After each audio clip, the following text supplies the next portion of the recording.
Hey everybody, this is Tony Kriz with Off the Highway. We're going off the highway today with Joshua Ryan Butler, author of Skeletons in God's Closet. Joshua, I got a question for you today. I've been doing quite a bit of thinking in recent months and years about God's hiddenness, how God hides from us. And I wanted to ask you, what is one reason that you think maybe that God hides from us? It doesn't show up in tangible ways.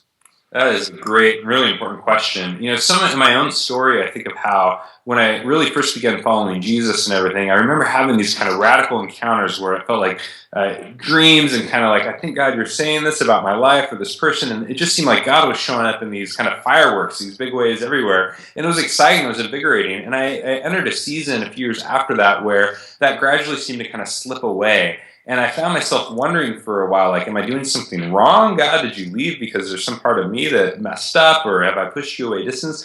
And over time, I think in retrospect, I remember reading Dallas Willard actually was talking about kind of this effect that often when our ears are more hardened, sometimes we need the fireworks to get our attention, and that at times when God withdraws with stillness, it's actually learning to encounter Him without needing kind of the hoopla. In some ways, there's a resting into a more of an attunedness to God in some of the more simple and less flashy ways, perhaps, but that I've actually found over the years to become even more intimate in many ways than some of the former stuff. So that might be one thought I have in my own life. I feel like there have been seasons where it feels like God was pressing me deeper into an intimacy with Him because I was relying less on the flash. I even think of my relationship with my wife, where when we were first dating, it was like every weekend we're going out and it's fun. It's kind of the blitz. And then as you have kids and kind of work and everything, I love her more today, I would say, not less than before, but I'd also some of the kind of the flashy hoopla is not there as much.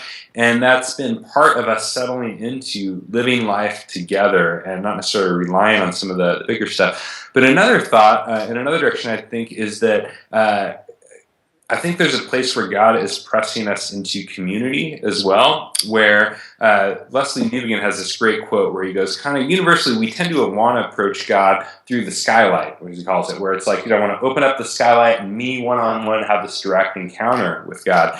And he kind of goes, in the gospel, for a lot of people, it's strange that God doesn't tend to work that way. And he goes, I think that's intentional, that God doesn't want to have one-on-one isolated relationships with millions of individuals, that God's more interested in forming a community. And so he says, God doesn't necessarily, he prefers to go through the front door rather than the skylight, to actually encounter us through our neighbor.